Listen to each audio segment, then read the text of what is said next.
Today, let's talk about how I got my first vintage guitar.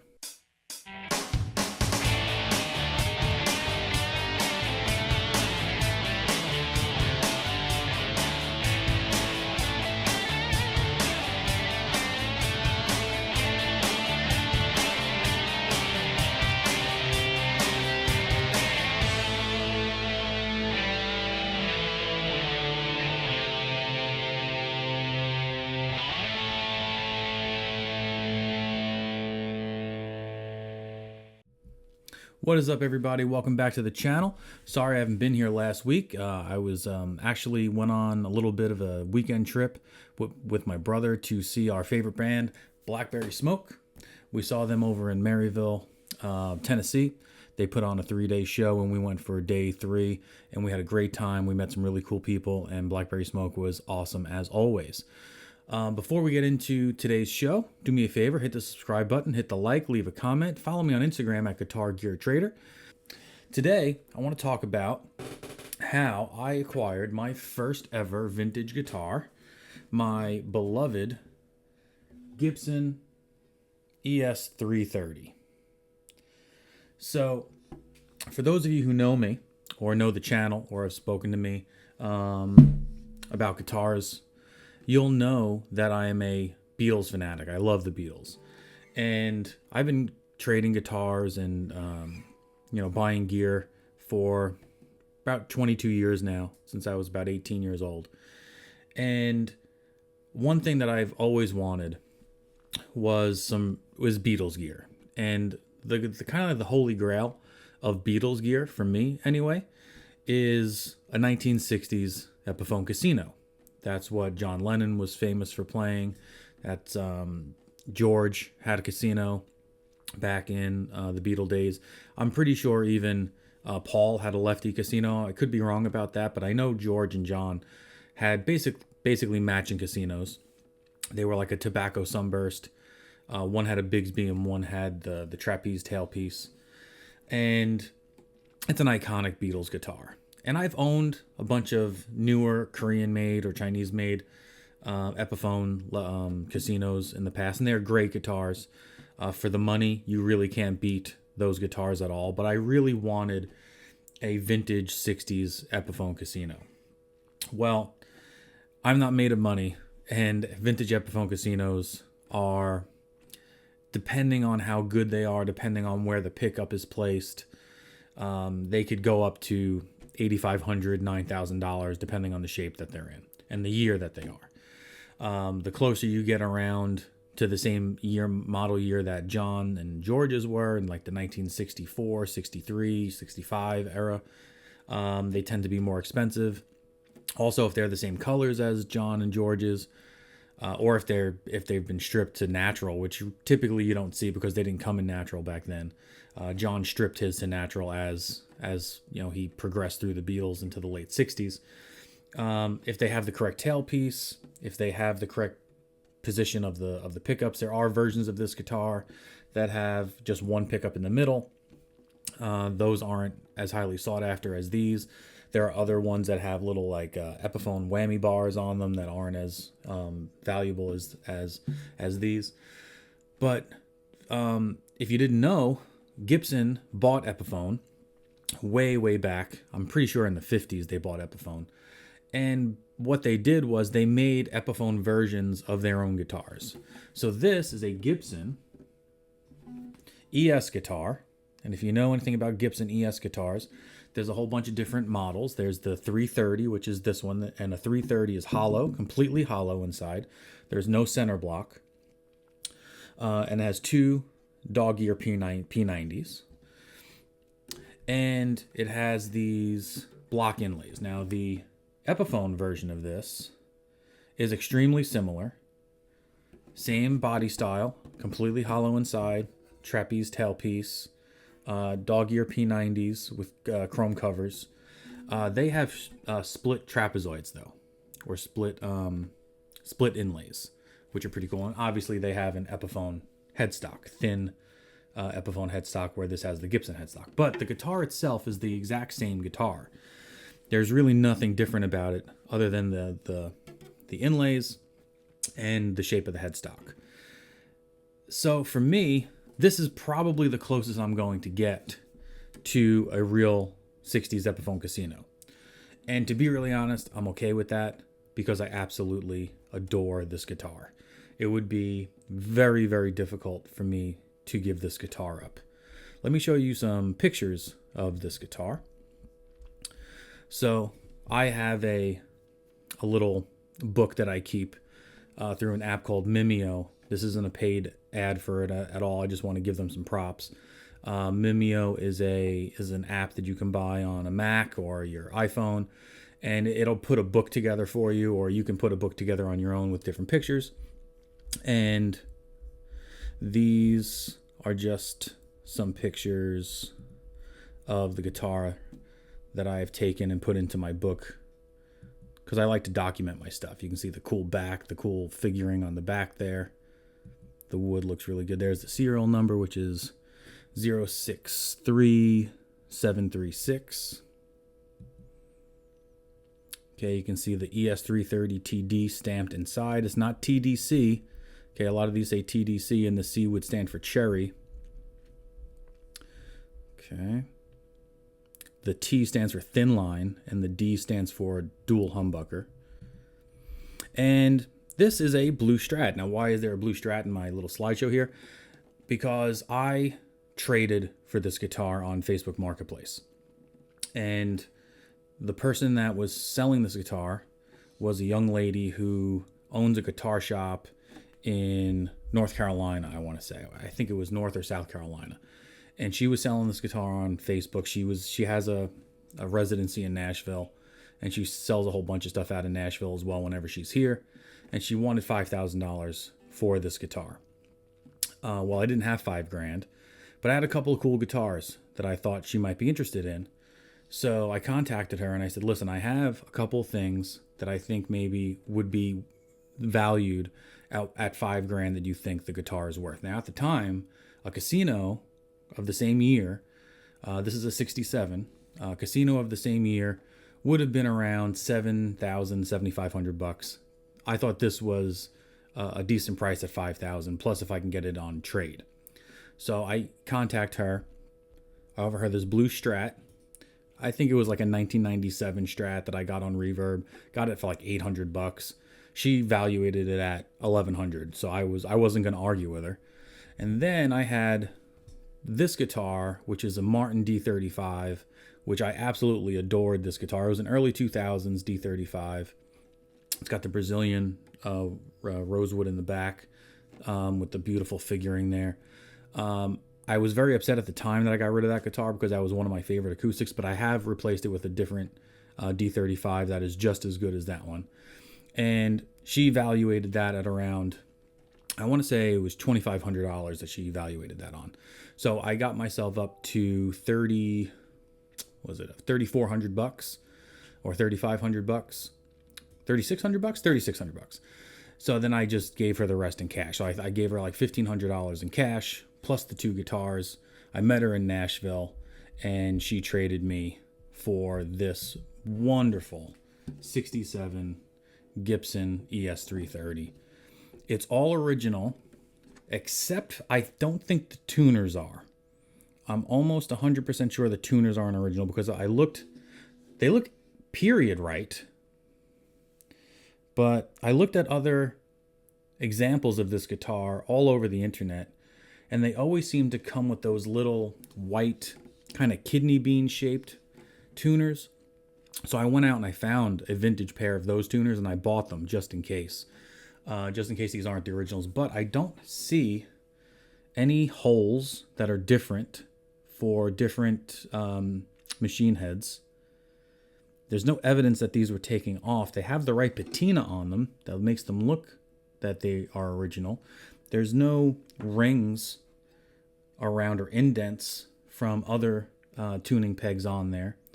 So I'm not sure if they're original or if they're not, but I bought period correct ones that I would see on ES-330s normally, just in case these aren't the original ones. And if I ever wanted to get rid of it, I have a set that would have been on this guitar.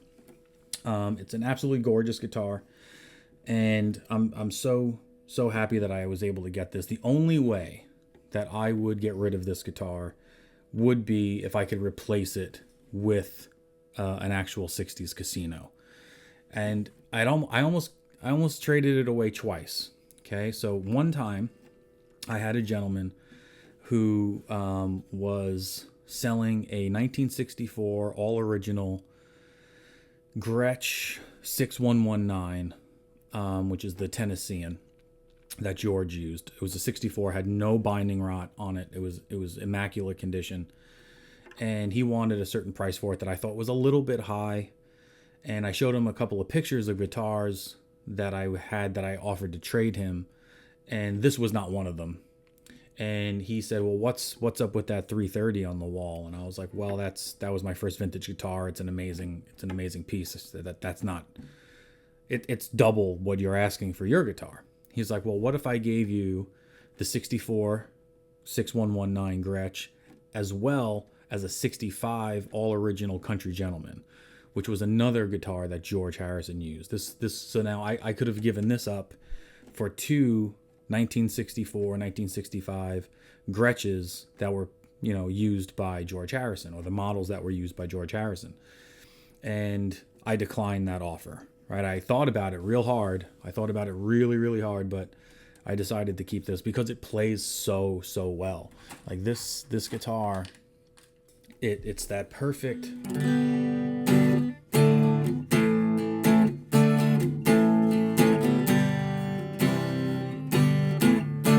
It's the perfect kind of like couch guitar. You can sit down and play it and hear it. It's acoustically beautiful, resonant.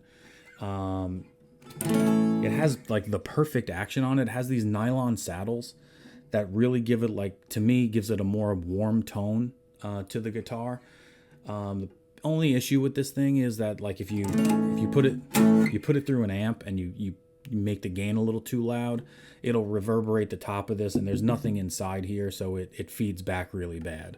So like using this live is probably not ever gonna happen unless it's something that's only clean sounds and clean tones.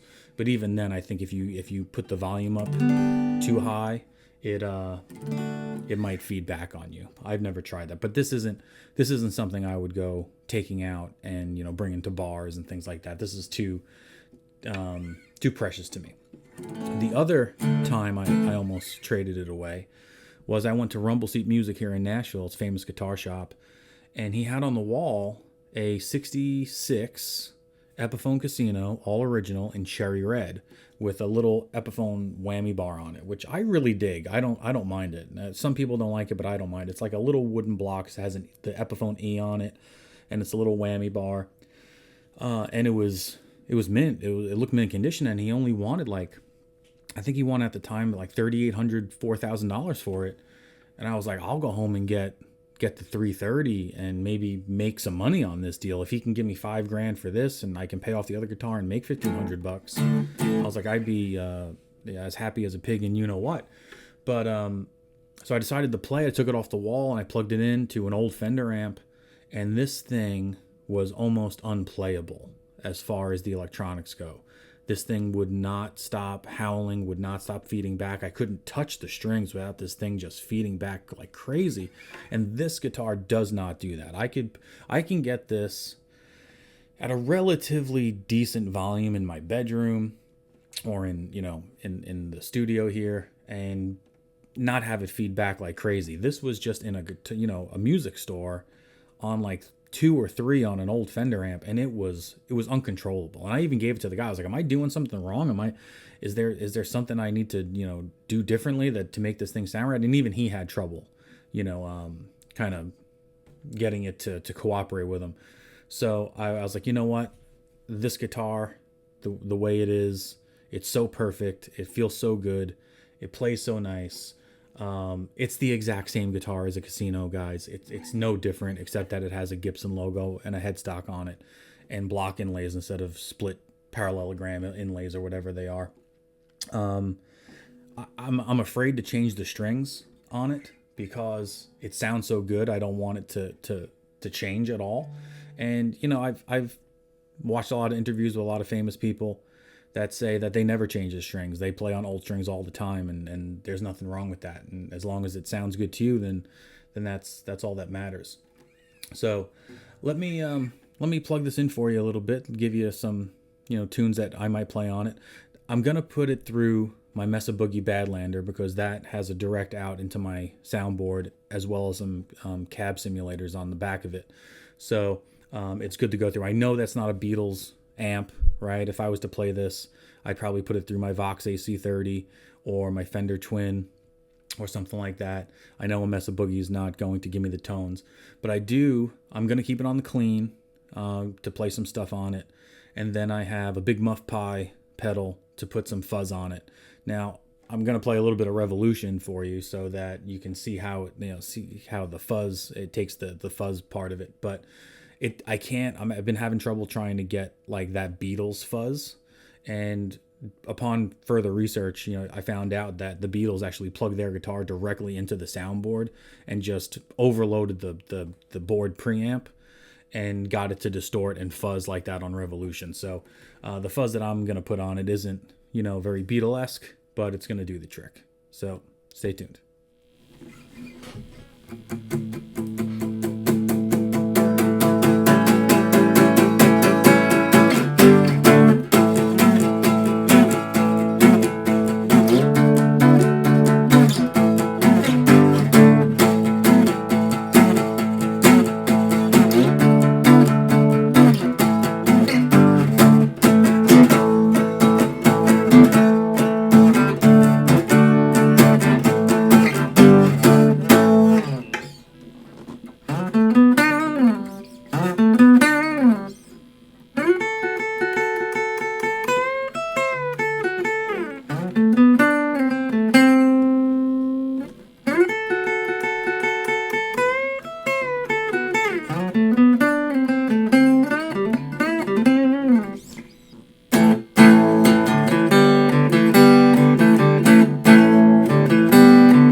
Well, there you have it, everybody. My first vintage guitar and the trade that I had to go through to get it.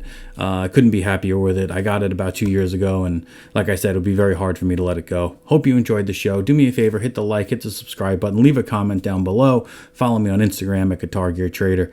And for the next time, I'll see you later. Peace out.